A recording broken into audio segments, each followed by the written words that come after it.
다음으로 공포에 관해서 말씀을 드리겠습니다. 공포는 우리나라 건축물을 대표하는 양식 중에 하나가 되겠습니다. 물론 어떤 분들은 장식적인 역할을 하는 의미로 이렇게 공포를 말씀을 하시기도 하시지만 사실은 장식적인 의미와 더불어서 구조적인 역할도 같이 이렇게 해주고 있습니다.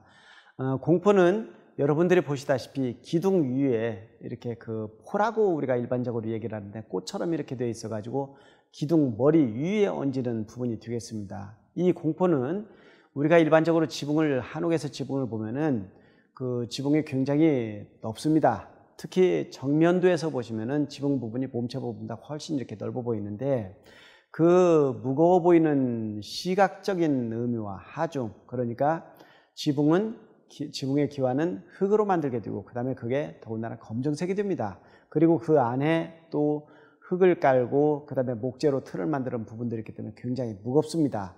이렇게 무거운 가운데 더군다나 색상까지 검정색으로 되다 보니까 굉장히 무거운 느낌을 주고 있습니다. 이 무거운 부분을 이렇게 공포 부분이 받아가지고 이것을 다시 기둥에다 전달을 해서 집안으로 연결시켜주는 것이 바로 공포의 구조적인 역할이 되겠습니다. 그런데 이제 미학적인 의미에서, 그러니까 의장적인 면에서 말씀을 드리면은 일반적으로 여기 지금 그림에서 보시는 것처럼 인면도를 보시면 그 한옥의 구조는 기단 부분과 몸체 부분과 그리고 지붕으로 이렇게 구성이 되어 있습니다. 여러분들이 보시기에도 이 몸체보다는 지붕이 훨씬 더 무거워 보입니다. 이름하여 가분수입니다. 가분수인데 지금 다음 사진에서 보시는 것처럼 우리가 그림을 보면은 지붕이 전혀 부담스러워 보이지 않습니다. 왜 이렇게 보이는 것일까요? 이것은 지붕 부분에 있는 부분과 그 다음에 몸체 사이에 공포가 이렇게 들어가서 시각적으로 어느 정도 틈을 형성을 해주기 때문에 지붕이 이렇게 무거워 보이지 않는다는 것입니다. 이건 대단한 역할을 해주는 것입니다. 그래서 공포는 구조적으로 지붕의 무거운 하중을 공포를 통해서 기둥에 전달해주는 역할을 하고요.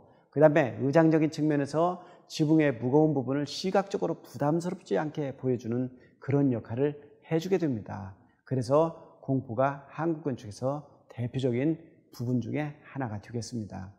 공포는 일반적으로 주심포, 다포, 입공 이렇게 세 가지 양식으로 분류를 합니다. 분류를 하는데 공포에 관한 부분은 워낙 중요하기 때문에 다시 또 공부를 하겠는데 주심포는 기둥 위에만 포가 있는 경우, 이런 경우를 이제 주심포 양식이라고 하는데 부석사 무량수전 같은 경우가 대표적인 예가 되겠습니다.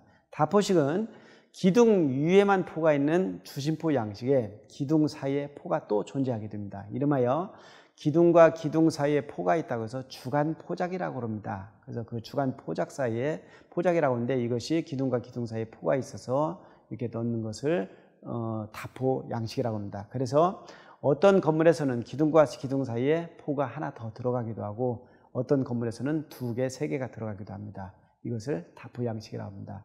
그런 다음에 조선시대 중반기에 다포 양식이 우리나라에서 대표적인 양식으로 자리를 거치는데 그때 다포는 중국에서 들어온 공포 양식을 우리나라 거화한 아주 대단한 기술이었습니다. 근데 조선시대 때 후반기에 가면서 기술력도 떨어지고 그 다음에 경제력도 약화되면서 공포가 점차적으로 취약해지게 됩니다. 그러면서 포를 집어넣기는 넣되 이것을 일종의 그림이나 아니면 조각을 이렇게 새기는 입공 형식이 되는데 소의 혀 모양이라고 해서 우설이라고도 하고 그 다음에 앙서라고도 하는데 이런 모양을 넣어서 입공을 만들게 됩니다. 그래서 입공이 하나냐 둘이냐에 따라서 초입공, 이입공 하기도 하는데 이러한 입공 양식이 조선시대 때 후반기에 유행하기 시작합니다. 그렇게 해서 이런 과정을 거쳐서 공포가 발달을 하게 됩니다.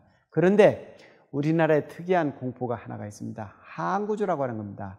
앞에서 약간 말씀을 드렸지만 전라북도 완주에 가면은 화암사라고 하는 조그만 절이 있습니다. 그 절의 극락전에 보시면은 하항구조라고 해서 앞에는 용머리 문양을 집어넣고 뒤에는 삼각형으로 기하학적인 문양을 집어넣는데 이 하항구조는 일반적으로 돌이 위에 연목을 이렇게 얹어대는 것이 일반적인 양식인데 여기는 처마를 길게 빼기 위해서 돌이 아래에 연목을 깔아대는 그러한 형식으로 되어 있습니다. 이 항은 중국과 일본에서는 매우 일반적인 양식인데 우리나라에서는 완주 화암사 극락전 하나밖에는 없습니다. 그래서 이러한 양식까지 해서 우리나라에서 공포가 발달을 했던 것입니다.